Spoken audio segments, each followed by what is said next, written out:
ሰበር ዜና የኦሮሚያ ልዩ ኃይል ወደ አማራ ክልል እንዲንቀሳቀስና እንዲገባ ተወሰነ። በተጨማሪ መከላከያ ሰራዊት ከበርካታ የአማራ ክልል ከተሞች ለቆ መውጣት መጀመሩ ተሰምቷል። የአማራ ክልል አመራሮችም ሰራዊቱ ለቆ እንዳይወጣ ሲማጸኑ ታይተዋል። በሌላ በኩል አሜሪካ የብልጽግናውን መንግስት ለመጣል ስብሰባ አድርጋለች መባሉን ተከትሎ ከባድ መግለጫ አውጥታለች። ይህ አዲስ ፖስት ሚዲያ ነው። የከበረ ሰላምታችን በያላችሁበት ይድረሳችሁ። ለአሁን የተደመጡ እናንተን የሚመጥኑ መረጃዎችን አጠናክረን መተናል። ታማኒ መረጃዎቻችን ለብዙዎች ተደራሽ እንዲሆን አስቀድማችሁ ቪዲዮውን ላይክ፣ ኮሜንት እና ሼር እንድታደርጉ እንጠይቃለን። አሁን ዋና ዋናዎቹን እናስቀድም። ከብልጽግና ጓዳ አስደንጋጭ ውሳኔ ተላልፏል። የኦሮሚያ ልዩ ኃይል ወደ አማራ ክልል እንዲገባና መከላከያ ደግሞ ከበርካታ የአማራ ከተሞች እንዲወጣ ውሳኔ መተላለፉ እየተሰማ ነው። ይህንን ተከትሎ መከላከያ ከበርካታ ከተሞች ለቆ እየወጣ ነው። የኦሮሚያ ልዩ ኃይልም በወለጋ አድርጎ ወደ ጎጃም ሰርጎ ለመግባት እየተንቀሳቀሰ ነው። በዝርዝር ትሰሙታላችሁ። በትግራይ የድሮን ጥቃት ሊፈጸም ይችላል በሚል ማስጠንቀቂያ ተሰጠ።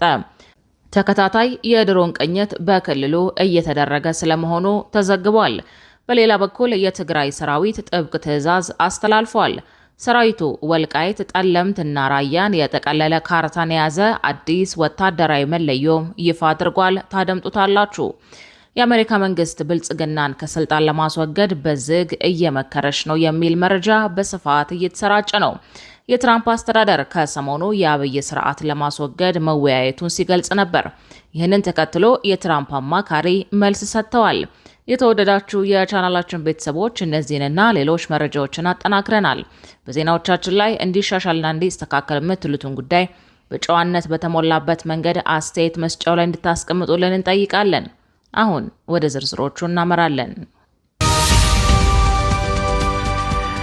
በትግራይ የድሮን ጥቃት ሊፈጸም ይችላል በሚል ማስጠንቀቂያ ተሰጠ። ተከታታይ የድሮን ቅኝት በክልሉ እየተደረገ ስለመሆኑ ተዘግቧል።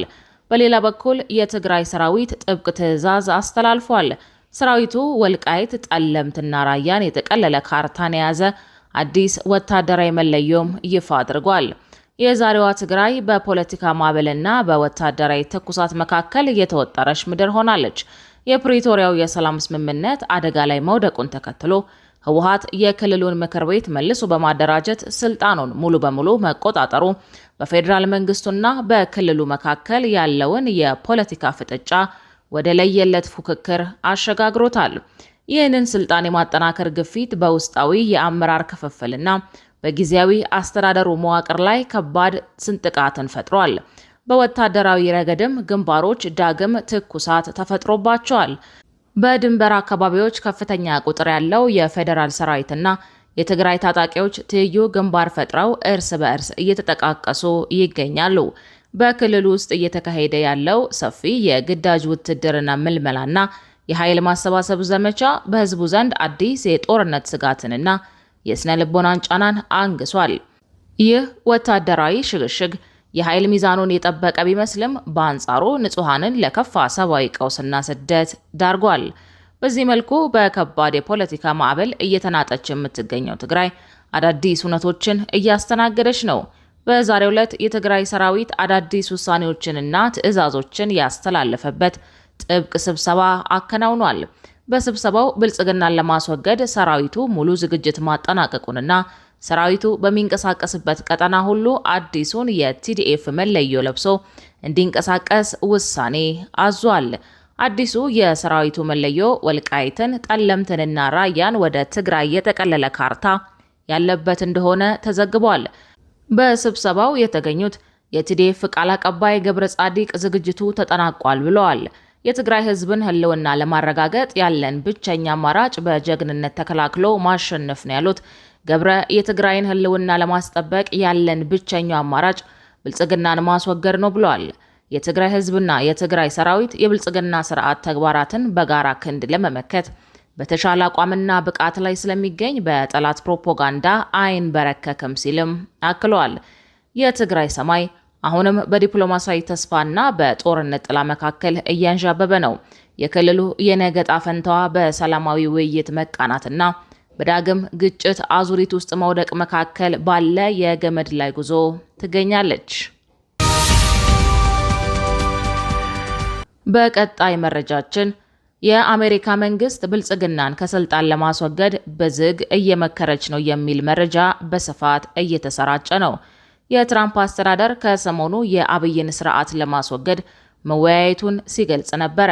ይህንን ተከትሎ የትራምፕ አማካሪ መልስ ሰጥተዋል። የአሜሪካ ውጭ ጉዳይ መስሪያ ቤት የመካከለኛው ምስራቅና የአፍሪካ ጉዳዮች ከፍተኛ አማካሪ ማሳድ ቡሎስ ከአንድ ሳምንት በፊት በካይሮ ከግብጽ ውጭ ጉዳይ ሚኒስተር ባድር አብድላቲ፣ ከኤርትራ የውጭ ጉዳይ ሚኒስተር ኦስማን ሳሌህና ከሶማሊያ ውጭ ጉዳይ ሚኒስተር አብዲ ሰላም አብዲ ጋር ተገናኝተው ውይይት አድርገዋል። ከሶስቱ ውጭ ጉዳይ ሚኒስተሮች ጋር ባደረጉት ውይይት አገራቱ ከአሜሪካ ጋር ባላቸው ግንኙነት ባሻገር የአፍሪካ ቀንድን የተመለከተ ጉዳዮች ትኩረት እንደተሰጣቸው ማሳድ ቡሎስ በኤክስ ባሰፈሩት መልእክታቸው ገልጸዋል።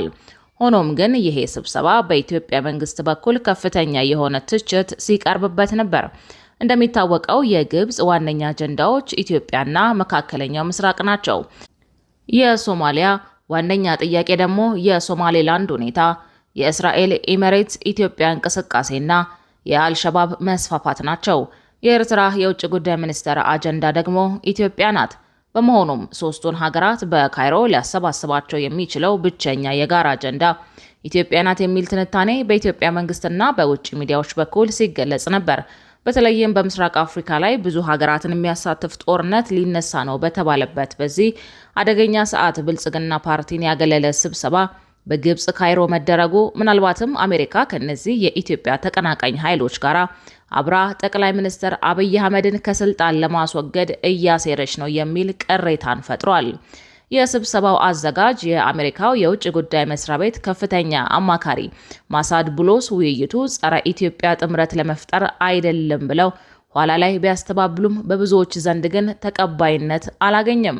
የአሜሪካው ከፍተኛ ዲፕሎማት ቡሎስ ከግብጽ፣ ኤርትራና ሶማሊያ የውጭ ጉዳይ ሚኒስትሮች ጋር ከተገናኙ በኋላ ሐምሌ 12 2018 ዓ.ም በኤክስ ገጻቸው ባሰፈሩት መልእክት ከባለስልጣናቱ ጋር ያደረጉትን ውይይት ፍሬያማ ብለዋል።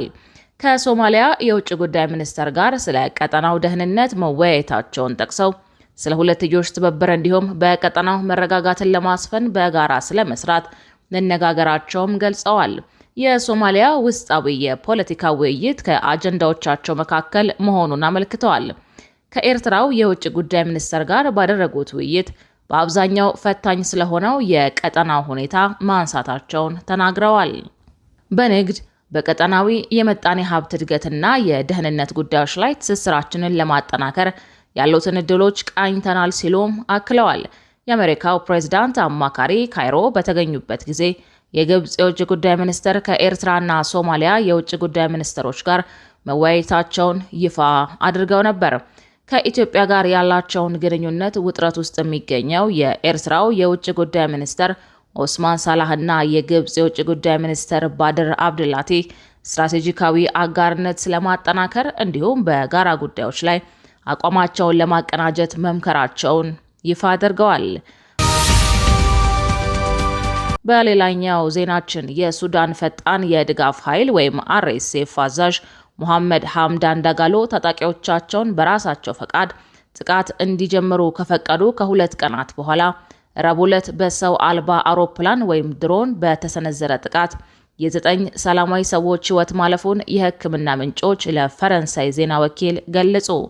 አዲሱ ጥቃት የተፈጸመው በሰሜን ኮርዶፋን ግዛት ሲሆን የተባበሩት መንግስታት ድርጅት ታዛቢዎች ደም አፋሳሽ የሆነ ከፍተኛ ጥቃት ሊሰነዘር ይችላል ብለው የሚሰጉባትን የኤል ኦቤድ ከተማን ኃይሉን ለመክበብ ጥረት በማድረግ ላይ ይገኛል።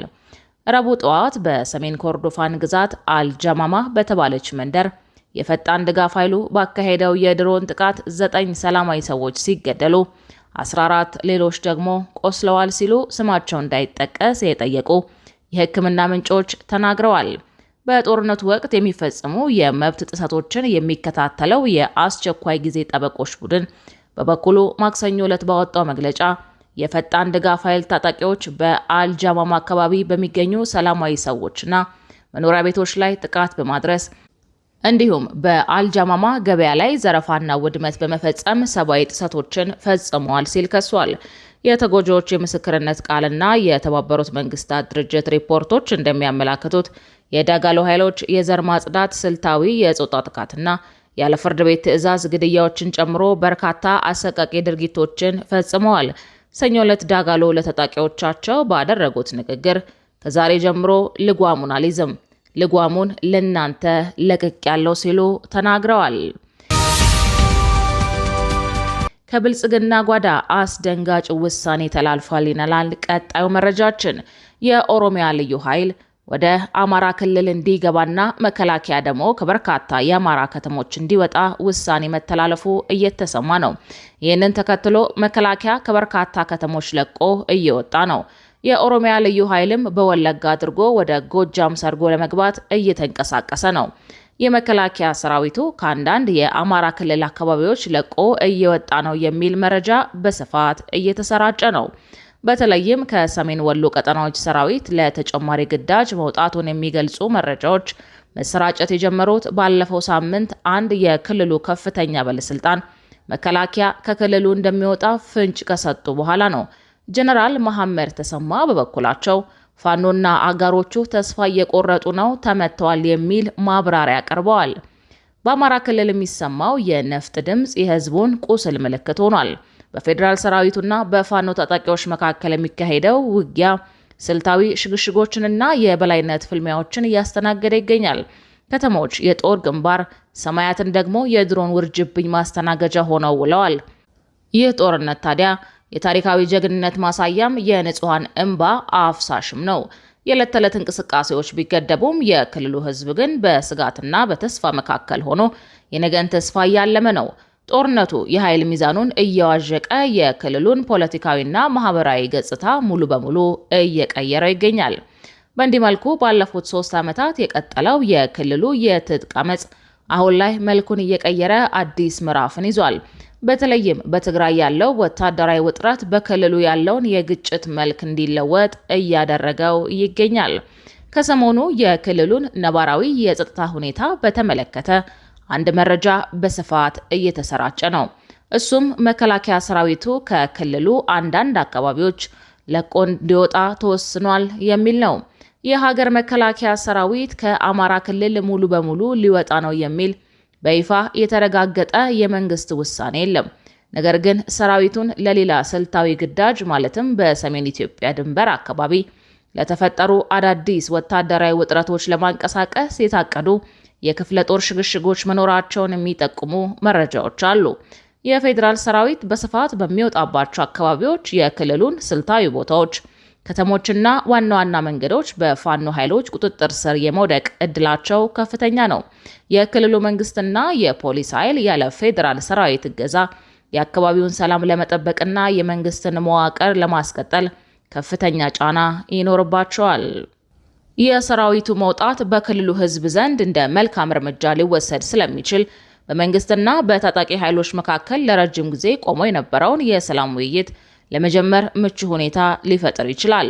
የፋኖ አመራሮች ሰራዊቱ መውጣቱን እንደ ወታደራዊ ድል በመቁጠር በህዝቡ ዘንድ ያላቸውን ቅቡልነት ለማሳደግና የፖለቲካ አቋማቸውን ለማጠናከር ይጠቀሙበታል። በጦርነት ቀጠናዎች ውስጥ በሰራዊቱ ድሮንና ከባድ መሳሪያ ጥቃቶች ምክንያት ይደርስ የነበረው የሰላማዊ ሰዎች ሞትና መፈናቀል ሊቀንስ ይችላል። በአንዳንድ አዋሳኝ አካባቢዎች ለምሳሌ የማንነትና የድንበር ጥያቄ ባለባቸው ቦታዎች መከላከያ መውጣቱ በክልሉ ታጣቂዎችና በጎረቤት ክልል ኃይሎች መካከል አዲስ የትጥቅ ግጭት የመቀስቀስ ስጋት ሊያመጣ ይችላል። ክቡራትና ክቡራን የአዲስ ፖስት ሚዲያ ቤተሰቦቻችን ለሰዓቱ የተዘጋጁት መረጃዎች እነዚህን ይመስሉ ነበረ። መረጃዎቻችንን እስከ ፍጻሜው ድረስ ስላደመጣችሁ ከልብ እናመሰግናለን።